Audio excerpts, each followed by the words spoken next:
Gusto niyan. Hihila ng stool yan.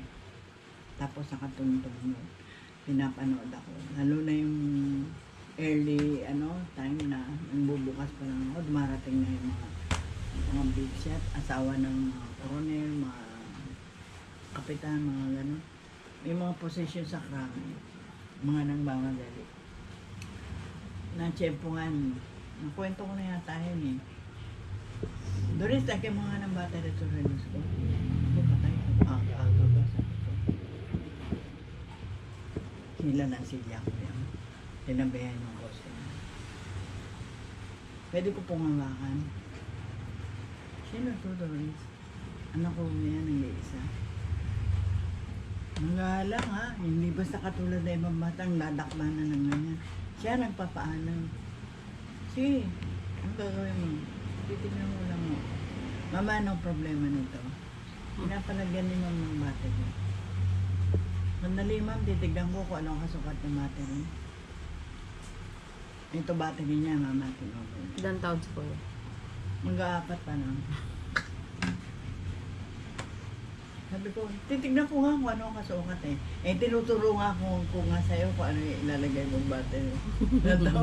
Natawa yung asawa nung Colonel yata. Sige, pagbigyan mo. Tingnan natin, sabi niya. Tapos, nanonood lang ko yung mong binabalat ako yung battery. Baka hindi ito po pwede eh. Hindi ko na ito pwede. Sige, tuloy mo lang pagbabalat, mama. Confident. Hindi na ako. Nakaganyan yung asawa yung sundalo. Ingiti. Tapos kinindatan ako. Sabi niya. Ito na po yung limos niya. Maandar na po yan. Nasa right time na po yan. Kasi meron relos dito. Itinama niya. Sabi niya, Doris, ilang taon na to anak ko. Magaling makipag-usap at namaupo naman. Sabi niya, kinder po ako. Sumagot. Pero hindi siya kinder one. Pagkatapos ng kinder niya na yun, grade 1 na siya. Kaya ang talino ng anak mo. Kaya hindi nga ako mapirmi yan eh. Gusto niya, lagi ko siyang kasama nito. Kaya lang ako malikot. Eh kasi bata sabi niya, pero yung bata mo hindi bobo. Alam niya kung anong battery, alam niya kung tatama. Napandar niya, naikabit niya sa relos ko. Relos, saan lalagyan ng battery? Tinuruan mo ba to? Hindi ho. Pero tignan ko yan. Kahit hindi ako yung nandito nagpapalit ng battery, kahit kasama ko nandito at may ginagawa ako, sila mag-a-attend. Nanonood ho yan. Kaya alam niya kung anong battery kailangan sa isang ano. Grabe, sabi niya. Mapapakinabangan mo ito paglaki. Pero hindi niya pinaparinig. Kasi sinasabi ko, pag binupurin niyo anak ko, huwag din pinaparinig. Baka lumaking mayabang yan.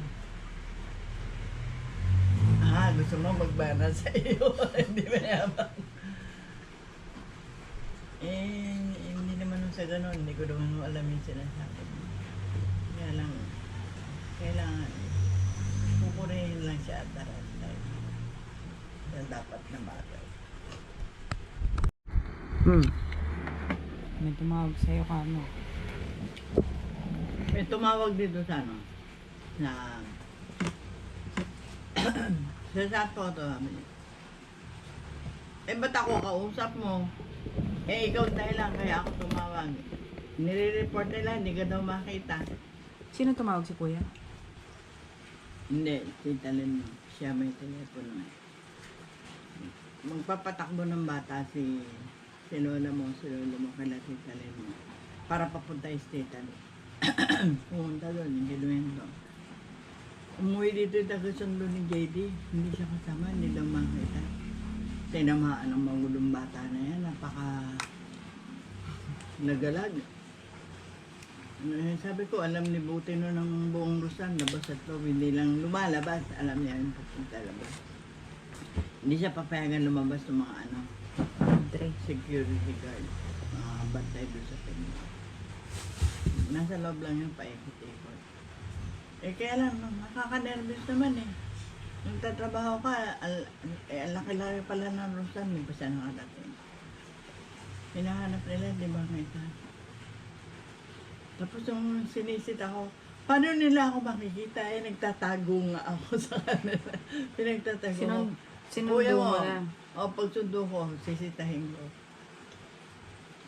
Pag nakita nila ako, kakargahin na ako, iuwi na ako. Wala na, hindi na ako makatakbo, hindi na ako pati second floor ng Rusta, nagagala niya. Kilala na siya ng mga security guard, lahat ng pinto. Nakaumang lang siya ro sa pinto. Kakwentuhan ng kahit sino security guard doon. Nakakagiliwan siya kasi maliit pa ako yan, matalino ng kausap. Yung kwento mo yung tumawag nga. Kasi- Tumawag dito si Tita Lin mo, siya may telepono. Galing daw si Tita Lin mo doon sa bahay kay Lona. Dumating daw yung taga-sundo, hindi ka makita. Ano na naman ang dahilan, hindi ka makita? Ano na nangyari? Hindi niya ako nakita. Nagubad lang ako ng polo, hindi na ako nakita. Nasaan ka? Naglalaro, ang dami-dami pararuan doon. May padulas, may siso, may kung ano-ano, may duyan. Hindi ko man lang maupuan dahil pagdating natin, diretso mo ako sa room. Tapos tatakbo ka na, papasok ka na sa trabaho. Kailan ko mapaglalaroan yung palaruan doon sa school? Pagdating naman ng oras ng uwian, nagmamadali naman yung sundo ko. Kaya tinaguan niya yung sundo niya. Oo, kaya tinaguan niya. Kasi naman, nag-aaral yung bata. Ano pa lang, grade 5 pa lang yun, inuupahan ko bilang. Huwag ka na magalit, nakita mo na ako, nandito na ako. Kasi sabi mo, tumawag siya gamit yung telepono ng mga madre. Oo. Hindi ka na nahiya. Pumapasok ka sa office ng mga madre. Ba't ako mahihiya? Hindi ko naman sila binabastos. Nag-good morning ako. Ilang taon siya? 3 mangpopon. Ang liit. Oo, ang liit niya, pipit, payat. So, dinits Kaya lang niya yung... guwapo, tsaka Dinits niya yung maboka. sundo niya para maglaro. Oo. Pag nakikita niya, pinagtataguan niya, tatakbo siya. Hindi siya mapapansin, hinuhubad ang polo. Polo niyang puti. Dahil pag di niya hinubad, naku, nanlilimahid yun. Madiwara. Masang-masa na ng pangit. Kailangan may dala ka pa muna sa Ito naman ako, tatawag naman si Tita Lino. Dok, uwi ka sandali. Hindi ba kita anak mo nawawala? Gano'n naman siya magbalita. Paano nawawala? Nasa loob ng school yun. May security guard. Hindi makakalabas yun. Bakit nireport sa akin? Hinahanap ka nila. Ikot na sila sa buong eskwela. Hindi ka makita. Paano nila ako makikita? Ang galing ko magtago. Saka nagtatago. Ba't inaalam mo para sa susunod? Alam mo kung saan ako ipapahana. Hindi ko sasabihin. Sutil. Mga 4 pa lang siya nun. Nursery na siya nun. 3 lang. Ang gandal. Kilala niyan lahat ang madre. Sinita nga ako ng nanay ni Lenny tsaka yung ate ni Lenny. Ang yabang mo naman, Doris. Kailan ako nang yung mayabang?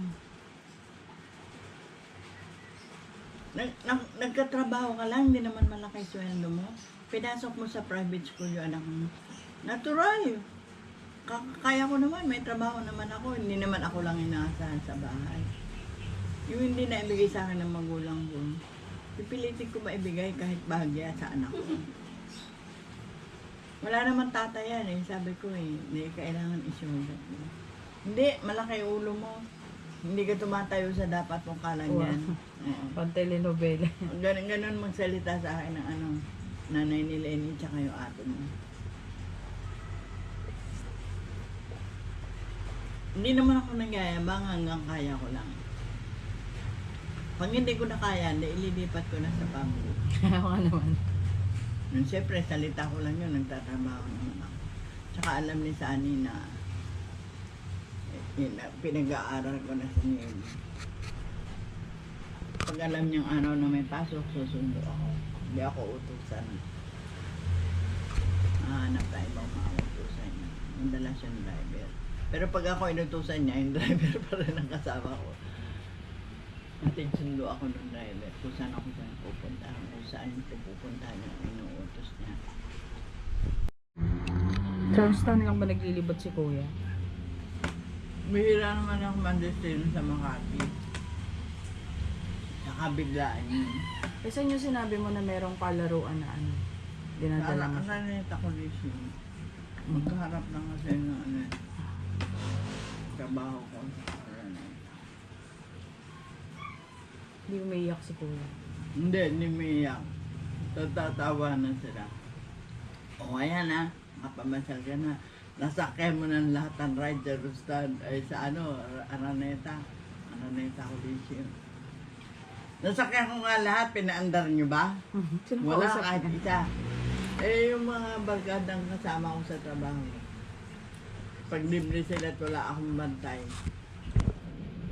Naku, nag-uunahan na yan. Kinakarga pa ako yan mo.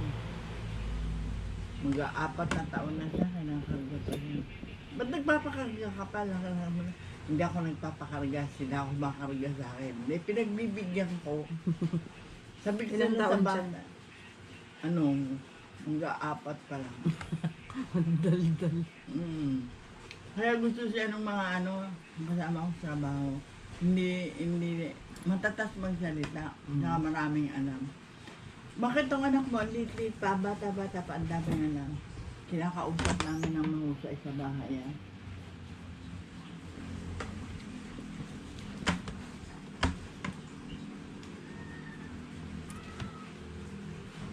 Hindi binibaby ng pag-usap. Dinadala mo ka mo sa trabaho. Malalaking tao doon nakilala siya. Mga bigs yan. Nauuna pa siyang ihay kaysa sa akin pag nakita siya. Ang gagawa niya doon. Wala, ano doon lang. Kaya gustong-gusto na sasama sa akin sa trabaho. Yung mga kasama ko, ano gusto mo? Hindi tayo popcorn? Kaya pagdating sa akin, busog na siya. Busog. Pag nandatnan sa aning kamarilyo. O kasama mo pala si Bugoy. Hindi po Bugoy ang pangalan ko. Ako po si JD. JD Lee. Anak ako ni Jimmy Lee. Tsaka ni Dory. Dal-dal.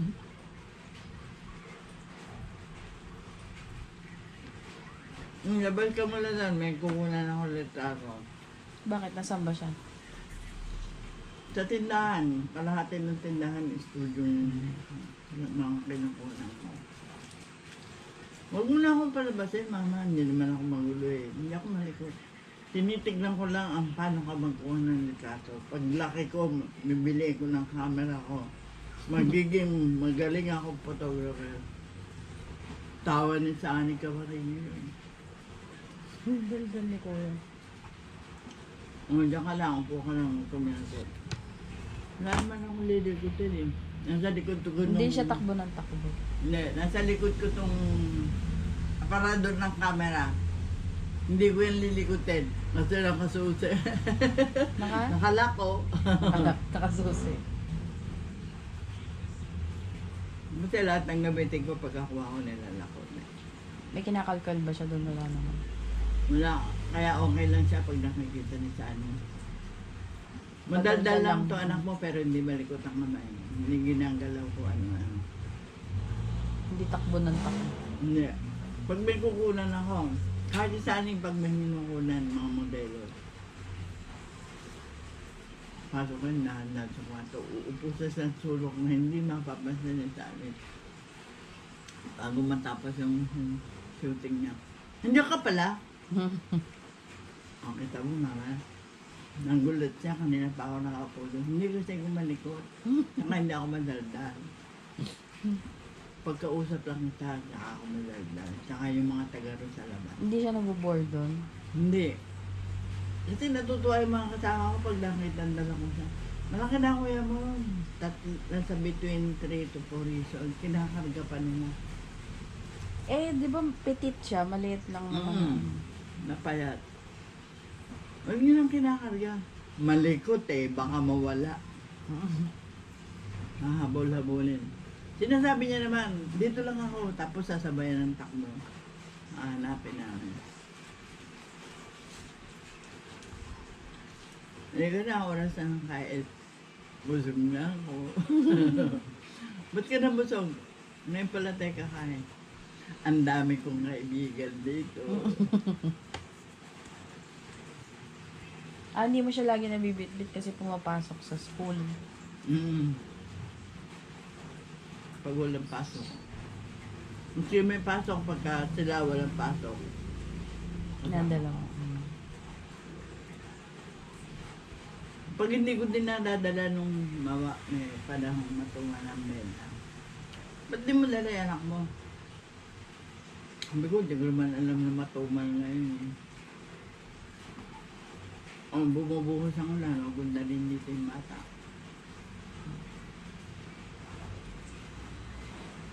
Minsan magpapaalam ko. Boss, uwi muna ako sandali. Bakit? Madali lang, mabalag din na lang. Bakit? Tumawag yung kapatid ko sa telepono, yung kusa ng nanay ko. Nawawala daw yung anak ko, hindi nila makita. Ang likot ng anak mo. Sige, uwi. Buka ka na pamasahe doon sa